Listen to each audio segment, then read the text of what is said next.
Po, nandito po kami. Nandito po kami sa Divine Mercy sa may Abukay. Sa may ano po siya sa bundok. Ayun po, makikita niyo po yung bundok. Ayun po siya. Ayun, may ulap pa po.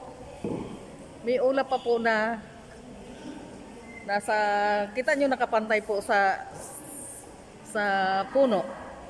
Napakaganda po ng Divine Mercy. Ito po, pwede po kayo pumunta rito. Napakaganda po. I-try nyo po pumunta rito. Ayan po, oh. Yan po ang Divine Mercy. Napakaganda po. Ayan po siya.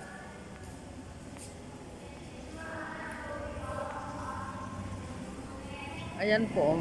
Nasa ibabaw po siya ng bundok ng Abukay. Parang lagpas po yata ng Litran or ng, alam ko may BP issue dito sa Abukay eh. Hindi ko po alam kung lagpas to ng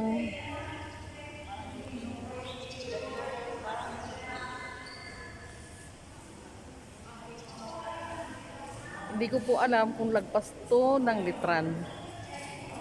Napakaganda po ng ano. Ayun po, nakikita nyo po yung bundok na yun. Yung puti po na yun na nasa baba. Yun po yung fog. Yung parang ulap po sa umaga. Yan po, bundok po siya. Napakaganda po. Pwede nyo pong balik-balikan kasi sa napakagandang lugar. Ayan po.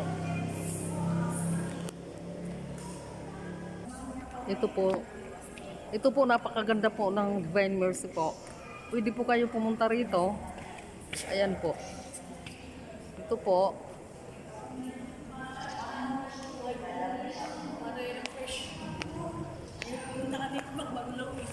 Ito po. Ito po yung Divine Mercy po. Ayan po. Pwede po kayo pumunta rito po. Napakaganda ng Divine Mercy. Ng lugar niya po.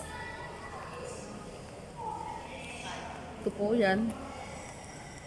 Saka ayan po. Nakikita niyo po yung fog na yun. Ayun po.